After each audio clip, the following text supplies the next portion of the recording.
Hey there, in this video we're gonna take a detailed look at the linear burn blending mode.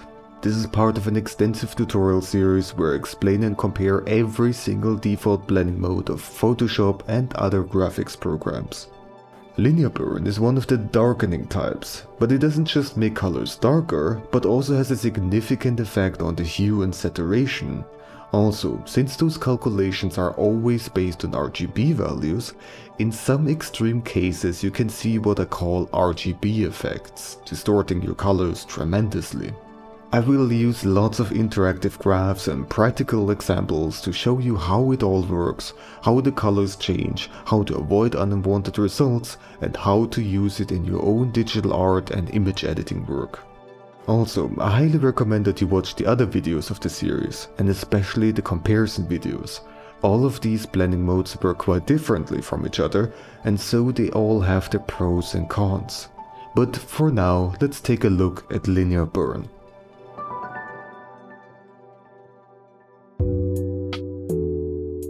Alright, here's the first graph that I want to show you. It shows how the value, also called brightness, changes when you combine various colors together. This is the HSV color space, which stands for hue, saturation, and value. We are also going to use the HSL and HCL color spaces.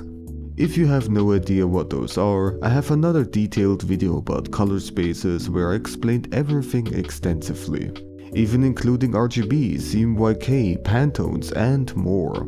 I can highly recommend it. Now, how to read this graph? You can see a gradient of base colors going from 0 to 100% value. The base colors are all the colors underneath the blending colors, which are on the layer that is set to the linear burn blending mode. And the colors in the big square are the resulting colors. If you, for example, take this base color with 60% value and this blending color with 40% value, then the point where the overlap is the result. The lines stand for specific brightness values, so all the colors that are crossed by the line that says 0.5 on it have about 50% value. And up here I can freely change the hues and saturations of both of these gradients. That way we can basically create any colors and see how those changes affect the resulting colors and the graph lines. Alright, with that explanation done, let's actually work with this. I will set both hues to 0 and their saturations to maximum. I do this because this will show us how the RGB red channel gets affected. You see, most blending modes work with relatively simple mathematical formulas, and those formulas are calculated for every RGB channel individually. The formula for linear burn is, as the name suggests, a linear formula. And so we see these straight linear lines here. It is also symmetric, which means that if you swap the base and blending colors, then nothing would change. Now, we are not going to do all that much of math stuff here, but I briefly wanted to mention how this all actually works. So, you can see that all those lines start from the respective values. 10% value starts and stops at 10% value, and so do all the others. So at the uppermost border we have the unchanged base colors, and at the rightmost border the unchanged blending colors. All the other colors get darkened though. If these lines would form horizontal and or vertical lines, then there would be basically no change in value. But instead the lines are pushed towards the corner in the top right, which expands the darker areas. In this case, it really expands the black area, making it fill up half the entire graph. The darkening effect of a linear burn can be quite extreme therefore. But this is just the red channel. Let's take a look at how the colors overall change.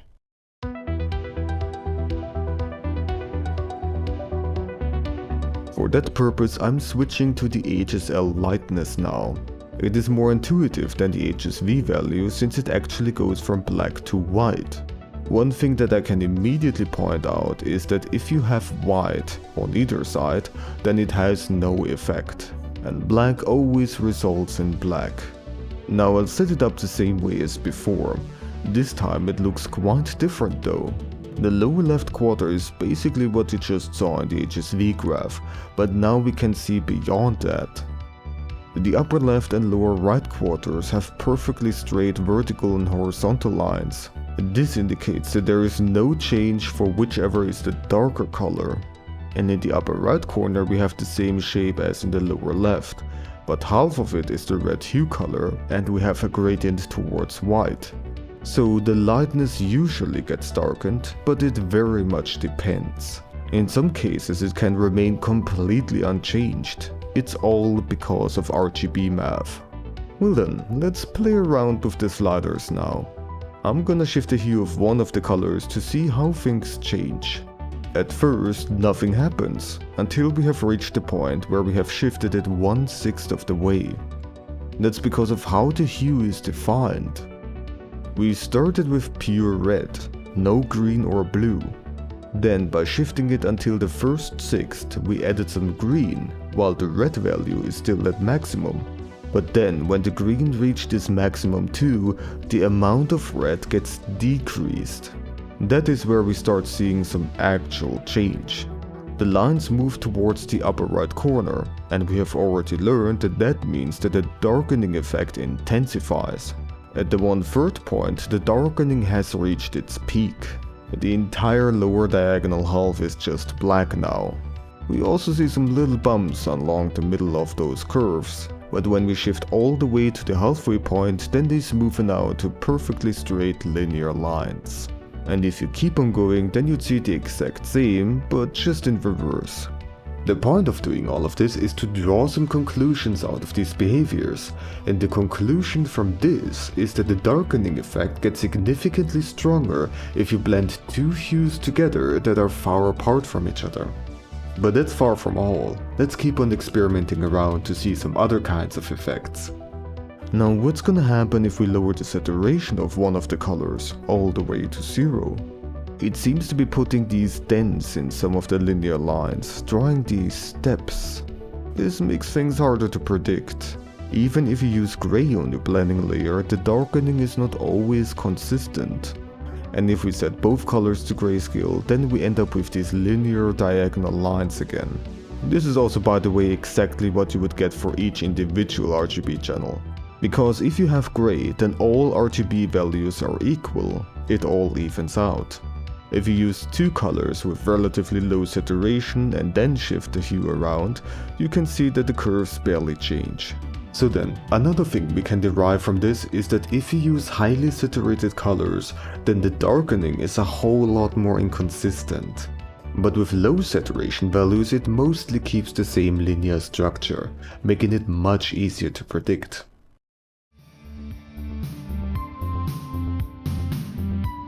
Alright, let's move on to the next graph and take a look at how the hue is going to change.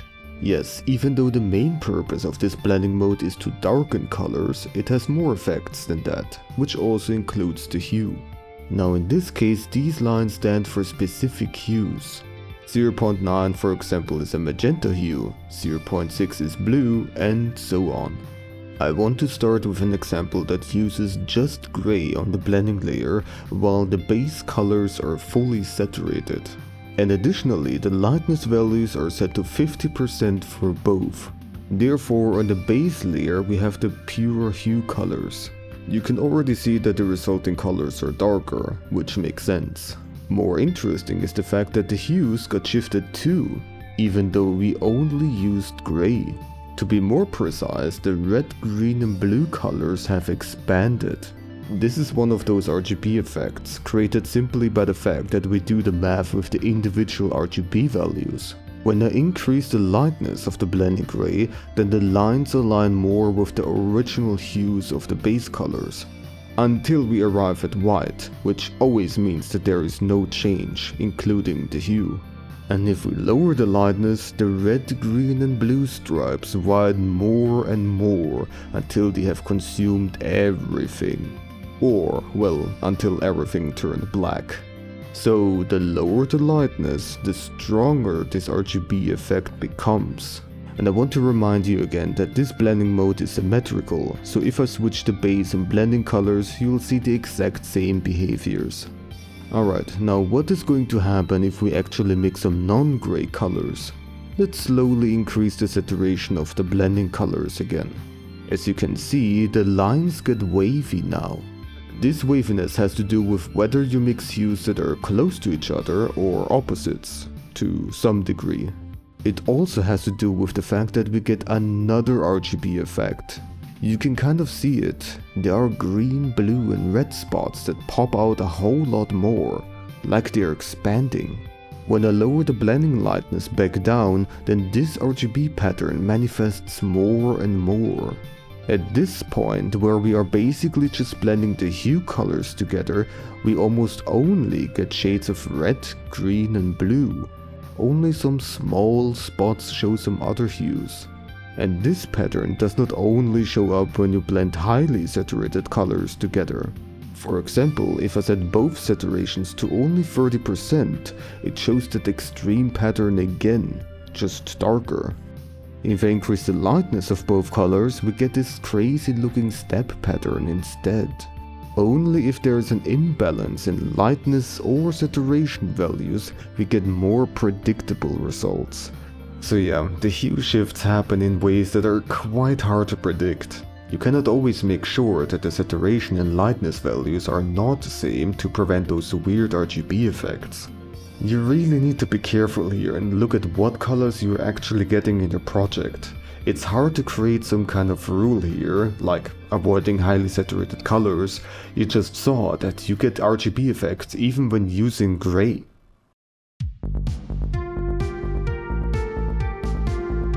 Now then, next up let's take a look at the saturation. We're going to see some interesting stuff here too. I'd like to start both hues being the same again, and the lightness is at 50% so that we get gradients from gray to red. We can't really see any lines here. That's because everything is just 100% saturation. Now when I'm going to increase the lightness of one of these, like the blending color for example, we are going to slowly see the lines appear again. And like in all the previous graphs, there are just perfectly straight lines left if the colors reach white. Lowering the lightness below 50% still keeps everything at maximum saturation. Well, we do see this thick line here, but that's because to the left of it is just black, and black is colorless after all. Let me go back to the 50% lightness point, and this time we'll shift the hue. Even then the saturation stays at maximum. Only if the lightnesses are higher than that, then we actually see some lines.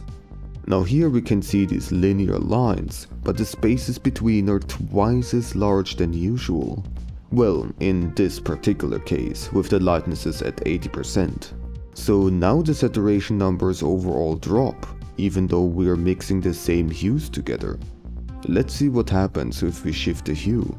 Similar to before, nothing changes if the hues are still close to each other, but at the 1/6 point a dent appears, slowly moving towards the middle.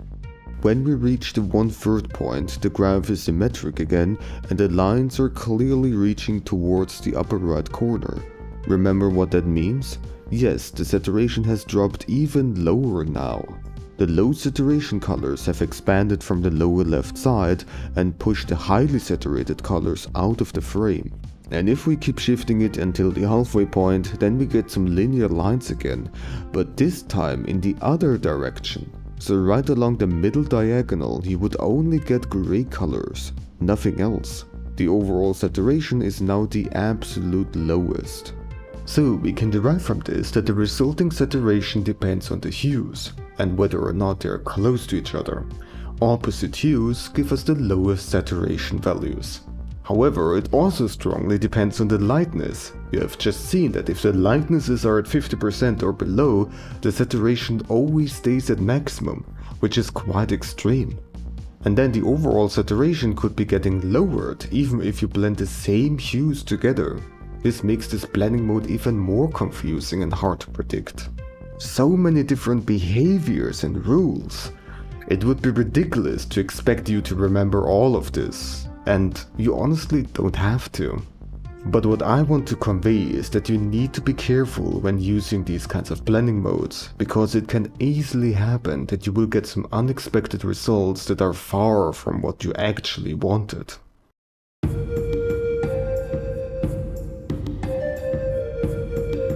Okay, next up I just shortly want to show you how it all looks like in the HCL color space.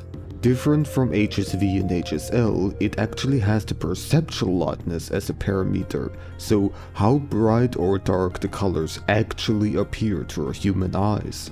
And the chromaticity, which is a much better indicator for how vibrant the color looks to us.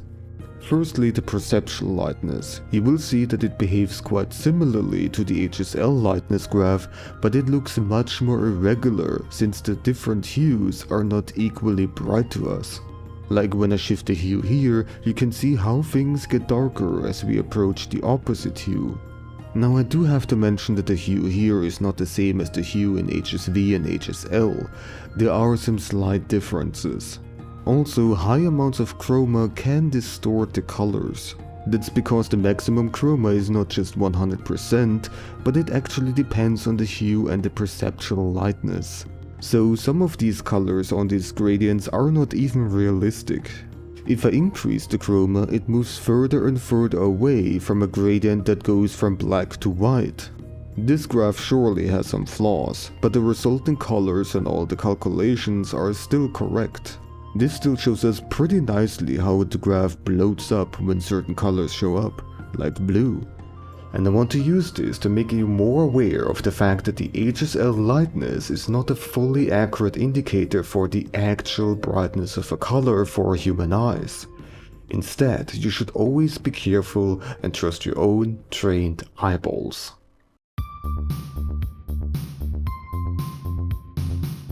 And there's another point I would like to make with the next graph, which compares to chroma. Now again, keep in mind there is quite some distortion, because some chroma values are just unrealistic. However, let's set up the same settings as we did when we compared to saturation. So on both sides we have the same hue and a medium lightness. When we did that earlier, the saturation was 100% across the entire board. But here we can clearly see a gradient that goes from above 0.9 to 0. That is because the saturation does not take the lightness of a color into consideration. But it is also important. The closer a color gets to black or white, the less colorful it will appear. If you compare a hue color red with a pink or a dark red, the hue color red will always be the most vibrant, and that goes for any hue. Therefore, the chroma is a much better indicator for how colorful a color actually looks like. The saturation only describes how far away a color of a specific hue and lightness is away from gray, and that's pretty much it. HSV and HSL even have different definitions for the saturation, so yeah, don't rely too much on it. Once again, it is a good idea to train your eyes to see those differences, not just in brightness contrast, but also in color vibrancy contrast.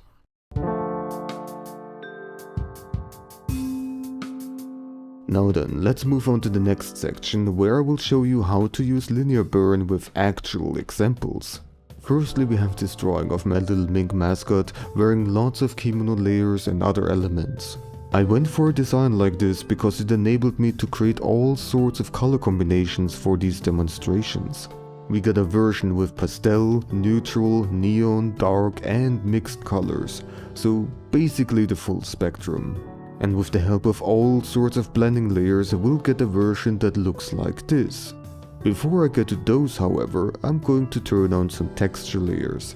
Firstly, I have these paper textures. They are mostly white, with the texture being grey. When set to linear burn, the white parts get completely ignored and only the grey parts change the underlying base colors. I have two different paper textures here. One is more regular and the other one is more scattered. Adjust the opacity until you reach a point that looks good. If the texture is too subtle for you, you could duplicate the linear burn layers. Or you clip an adjustment layer above it and increase the contrast by making the dark colors even darker. This is a nice way to easily apply a texture to your image. Keep in mind though that this will overall darken everything, so it changes your existing contrasts. Now these were only black and white textures. How does it handle colored textures? This watercolor texture, for example, has a variety in vibrancy and brightness values. If set to linear burn, the first thing you're going to notice is that everything got massively darkened. So you either lower the opacity by quite a bit, or apply a clipped adjustment layer again and brighten the darker values. The adjustment layer method would give you more fine control. We'll leave this layer off though. This was just supposed to be a short demonstration. There are also better blending modes for those kind of textures, like some of the modes that both brighten and darken. Those will be explained in their own videos, like all the other blending modes. Now then, let's get to the other blending layers. As you can see, there are a lot. We'll go through them one at a time with the focus on those that are set to linear burn. One of the first things I often add to the flat colors are subtle gradients to make it less flat looking. I have a color layer clipped above it and I'm able to change its color directly from the color picker so that we can easily test out various colors. Since I need them to be subtle, I want to only go for bright colors. So we are blending the bright pastel colors with the bright colors on the blending layer. Combining two bright colors is usually pretty safe, not causing any sort of weird extreme results. Even though these colors are subtle, shifting the hue can massively change the feel of the artwork. I'll go for a red to give it more warmth. Next up are the shadows. I drew them in the cel shaded style with a bit of hatching to add more texture. This layer is going to be my main focus, since it is best suited for showing how the colors interact. Since the base colors are all bright pastel colors, you can almost use any color and it works. Beware of the darker colors though, especially if they have a high saturation. You could end up with the red, green or blue becoming too dominant, like we saw earlier in the graphs. Overall, I want to go for a soft look in this artwork, so I choose a relatively bright lavender color. Next up are a couple of layers that don't use linear burn, so I'll quickly go through them. A layer to show some light reflections, one for some faint rim light gradients. I'm also coloring the lines to make the image overall softer looking, adding some circle particles so that we have more variety, and some cute little sparkles too. Lastly, a little bit of a bloom effect, so basically making the brightest parts extra glowy looking. Now we're back at the linear burn layers. This blending mode can also be useful for creating vignette effects. Once again, since the base colors are quite bright, the vignette basically tints everything with its own color, while also darkening. Even when I use the hue colors, not much unexpected happens. The result is mostly just a blending color, but a bit darker. As I said before, I want to go for that soft look, so I keep the color for the vignette very bright to make the effect subtle. You could also use linear burn for your artist tag. It is sometimes a good idea to use a blending mode for it to make it easier to read. And at the same time you are blending it with the underlying colors, making it more difficult for people to select the color of the tag and remove it. Lastly, I have a layer set to the color blending mode with a low opacity to unify the colors a little bit while leaving the contrasts intact. So, overall, linear burn worked mostly fine for pastel colors like these. Nothing too extreme has happened and the end results look pretty good. But there are still more examples we need to explore, and you will see that things won't always go as smoothly. Next up is the neutral color version. It overall looks darker because in this case a wider range of brightness values has been used. They are called neutral colors because they are very lowly saturated and close to gray. Let me turn on the version with all the blending layers. That's a lot more color all of a sudden, especially for the shadows, which we're going to focus on. So the color that is currently selected is actually quite bright, even though it creates such a strong contrast in the image. Don't forget, linear burn can have a very intense darkening effect. Since the base colors are neutral colors, the hue of the blending colors is going to be the most dominant here. If I choose a highly saturated green, then everything gets tinted green, and so on. When I choose a darker color, however, things are going to get more unbalanced. Pay close attention to the outermost clothing layer and the pattern on it. The dark color turns to black while the bright pattern is still far from black, especially if I choose a bright hue like yellow or cyan. Only when the blending color gets really dark, the pattern also disappears in blackness. So this shows us that the darkening effect is not consistent across different brightness values. Darker colors get even more strongly darkened than bright colors, which is not exactly realistic. On to the next one, which is all in neon colors, so hue colors and colors close to those. Everything is super vibrant and flashy looking. Usually I would not recommend coloring something with only neon colors, but this is just for demonstration purposes. And with the blending layers on, it actually doesn't look too bad. Let's play around with the shadow colors again. This time I had to choose a color that was a bit darker and actually fairly saturated. With these examples, I always try to create a result that looks balanced, so that not one part gets super dark and other parts get barely darkened. But let me show you what happens if I use gray instead. If you focus on the back wall and the outermost magenta clothing layer, you see a big difference in darkening. So even gray does not deliver balanced results. Instead I had to search around sort of blindly to find a sweet spot. Not really convenient. And here in this case you also run the danger of encountering some wild RGB effects. When I move towards the hue color, you can immediately tell what I mean. The green pattern and red fan have completely turned black, while all the other colors that had some blue in them turned into different shades of pure blue. Goes without saying that combining two neon colors is not a great idea. But it's not just the neon colors. If I choose a rather dark color with roughly medium saturation and then rotate the hue around, you'll see that the contrasts change dramatically. So yeah, linear burn is especially not well suited if you are working with neon colors. The results are just too unpredictable. The next version is mostly quite dark, and the colors also have relatively high saturation.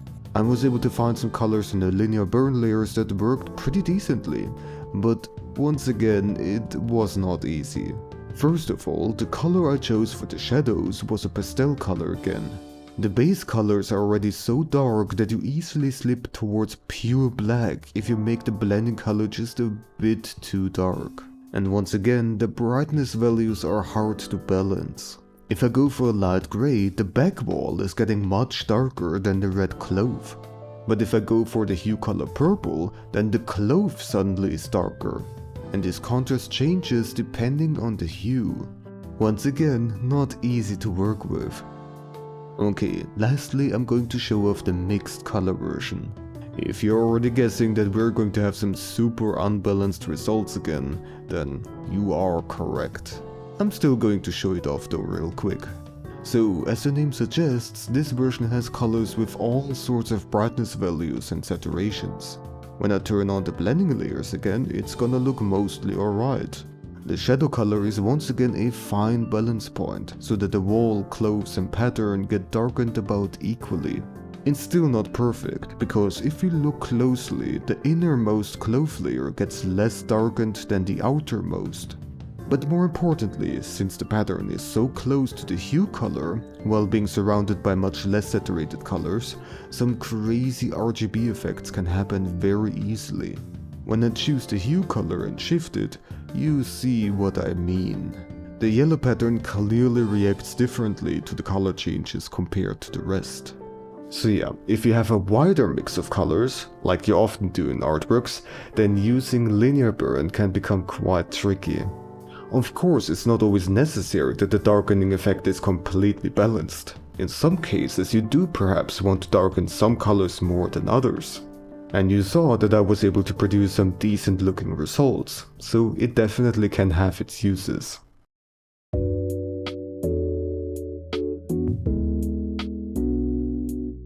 So I have this photo with lots of different colors in it. One of the easiest techniques is to duplicate the image and set the upper layer to linear burn. It looks quite extreme, so you still gotta reduce the opacity a bit. The photo got overall darkened, although the darker colors a bit more so, increasing the contrast in the process. And some colors, like the flower, look more vibrant now. Another way of doing this is to use adjustment layers instead. Just create an adjustment layer of your choice, like hue saturation, and set it to linear burn. It has the exact same effect as a duplicate, but requires less space since you don't have the same image twice in your project this way. Additionally, it gives you some extra control over the colors. so I would recommend using an adjustment layer instead of the duplicate image method. Then something else that I already showed off earlier, adding vignette effects. Just an oval gradient but with color, different from the usual built-in vignette effects in some graphics programs. It might perhaps not be the most suited blending mode for this purpose, but it's still an option. To show you the next few techniques and ideas, I'll use this lovely photo of my late cats. One thing you can do is create a fill layer and set it to linear burn. And now pick any color to tint the image in it. Everything will also get darkened a bit this way, so be aware of that. Only the brightest colors are really suited for this. Let's go for an orange hue to make everything warmer and cozier looking. There are other methods for tinting an image and shifting the hues, but this works too. And then another thing which I like doing is drawing some basic shapes, like rectangles, and set them to a blending mode. I use those shapes as backgrounds for text to make it easier to read. It can be better than just using a normal color and lowering the opacity. So that is everything I wanted to show you about linear burn. Well, there is still going to be a comparison video showing you this blending mode side by side with the other darkening blending modes, which are multiply, color burn and darken. And of course, all of the other blending modes have their own videos too, like this one. I highly recommend that you check out the other ones too, because these blending modes can create some vastly different results. Also, even though this video has been quite long, I didn't cover every single possible way of using linear burn. If you know of another useful technique for this blending mode, then it would be awesome if you could educate us in the comment section down below. Or perhaps you have some other kind of constructive feedback that you would like to share. I'm always very thankful for that, so please do not feel like you need to hold back. Alright then, thank you a lot for watching, and see you next time.